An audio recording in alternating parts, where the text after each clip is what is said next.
Season 2 of Invincible just finished up, and we've learned probably the most important thing about Viltrumite biology.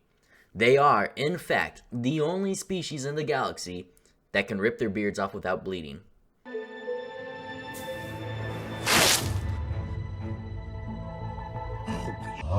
You're a Viltrumite? I know, I too was shocked that this was the damning piece of evidence that revealed him to be a Viltrumite. Like, is his face famous or something? How is this unique to Viltrumites? Isn't that just a fake beard? What the frick does this prove? Jokes aside, Season 2 did just end, and it was a banger. It's one of those rare Prime Original shows that's actually good. I wouldn't say it's better than the first season, but it definitely doesn't disappoint.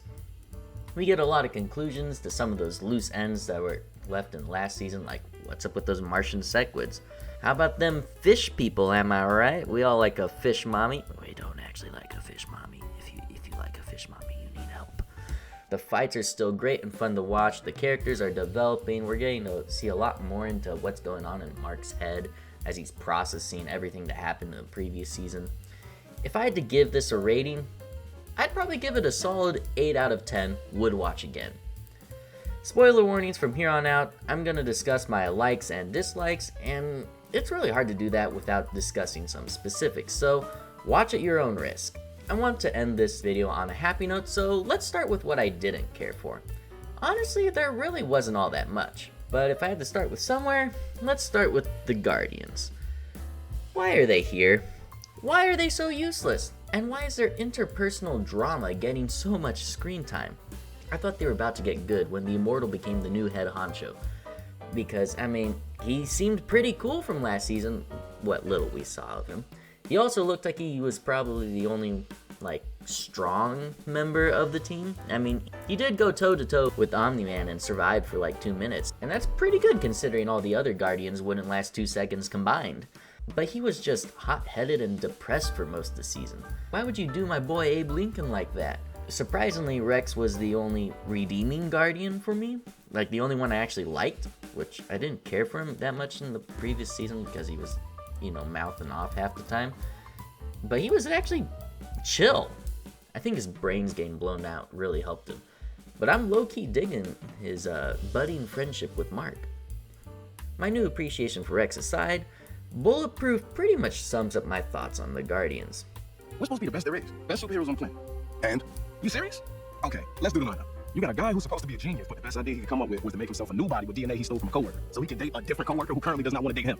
That same chick gets younger each time she uses her powers and doesn't seem to care she's gonna be eating string carrots before too long. Our leader's a guy who's so old, he's dust. The pyromaniac who's going through some heavy personal, he traded half his brain for a bullet. And finally, whatever the hell Shakespeare is. Here I am feeling left out.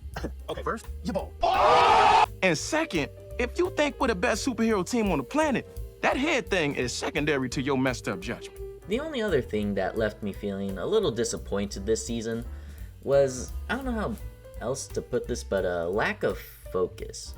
Let me explain.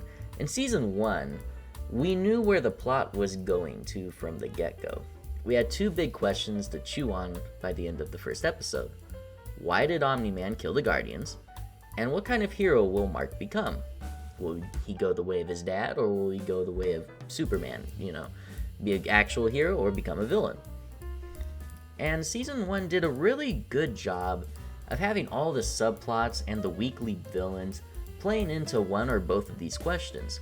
When Titan bamboozled Mark into helping him oust his boss and become the new Mafia boss, Mark learned a lot about his own naivety and the ways he looked at villains and people in general, and he grew as a character and became a better hero, playing into that second question. And then you had Debbie's whole side quest for the whole season was figuring out that she was married to Homelander, which plays into that first question. Everything was building towards the final confrontation between Mark and Nolan. Season 2, however, felt kind of like it meandered from side quest to side quest. I can't really say what the main theme was or what the main conflict was, because you had Mark go off to space and then he came back and then he was helping out the Guardians and he has his relationship drama, and there wasn't a real through line like there was in the previous season. I can't for the life of me pin down a single through line of what the whole season was building to. Also, I felt like the subplots didn't even feel that connected to each other. Like I mentioned earlier with the Guardians, there was a lot of interpersonal drama going on, but none of it really related to Mark, the titular character. I'm watching Invincible, not The Adventures of the Immortal or the Pedo Twins. I don't really care about their problems unless it somehow relates to Mark. I'm sorry, I'm just not interested in them. I'm here for Mark. Where's he at? What's he up to? That's what I care about. For example, you could cut Donald's entire arc out of the season and nothing would change. All the other events would play out exactly the same if he wasn't there. It just kind of felt like filler. And yes, now some of those plots were good, but I didn't really see how they all connected with each other like they did last season. I also think that the nearly 4-month gap between episodes 4 and 5 played a big role in this disjointed feeling I had. I couldn't remember half the things that happened in 1 through 4 by the time 5 came out. I don't know whose bright idea it was to split the season in 2, but they need to be fired because that was retarded. They should have just waited until it was all ready to come out in sequential order, no big gaps, week by week. It should have come out weekly. They should have just waited. That's enough being negative. I honestly didn't have that much that I didn't like about the show. Let's gush a little bit about what I did like. Surprisingly, Amber. I hated her after season 1. I wanted her to die a horrible, gruesome death for what she did to my boy. But now she's kind and supportive. She isn't accusing Mark of retarded things and stands up for his character to her friends. She didn't mention feminism once. It was shocking how different this Amber was to the witch that she was in season 1. It's remarkable. Honestly, this massive change in character is a huge win for the fans. It shows that the showrunners actually listened to our complaints and didn't just double down on them. I mean, think about how all the other shows, like what's going on with the MCU, we're all like, dude, the characters stink, you need to change them. And they just go, yeah, bigots, and keep on going. This time they went, yeah, bigots, but changed. They actually turned that ship around and fixed this character who shouldn't have been hated. She should have been the supporting, loving girlfriend from the beginning. The whole, you lied to me, Mark. You didn't feed the hobos with me. I know you were in the hospital, but man, them hobos, they need to be fed. Come on, Mark. Why are you such a horrible human for going out and saving the earth instead of feeding hobos? It was shocking to me how likable she was this season. Now, don't get me wrong, I still cheered when her and Mark's relationship started to fall apart. I'm glad she's on her way out. I haven't forgotten season 1 Amber. But man, if they had written her character in season 1 the way they did in 2, I would actually be a little sad about it ending. Another thing I thought this season did really well were the emotional scenes. And they were the scenes involving Omni-Man, Debbie, and Mark. Yet Omni-Man wandering through space, growing his depression beard and nearly offing himself. Debbie did basically the same thing minus the beard. And then Mark at the very end was struggling with the fact that he killed a man and his fears that because he was going to become just like his father. And man, the music was on point for all of those. Like, whoever scored it did a great job. I'm too lazy to look up the credits. And the editing, especially in Mark's scene, was terrific.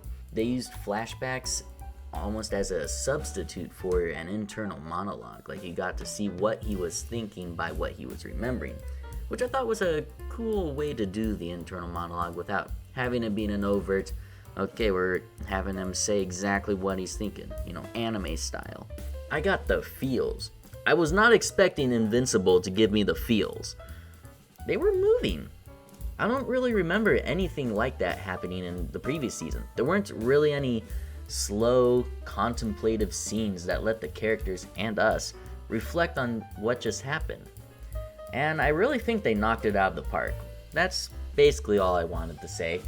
I'm not going to dive deep into the lore. You can watch it yourself and get pretty much all the lore that's been dropped. If you liked what you saw, be sure to subscribe. The Fallout show is right around the corner, and I am eagerly awaiting it with fear and trepidation. Because Invincible gives me hope that Prime won't screw this up and produce utter garbage, but we'll see. It's hit or miss with Prime. Regardless if it's good or bad, I'm gonna be reviewing it next. I'm thinking of doing like an initial review of like the first episode, and then a second review after the entire season's out. I'm still figuring out how to properly review shows. I think we'll call it good here. Y'all have a good night. Captain out.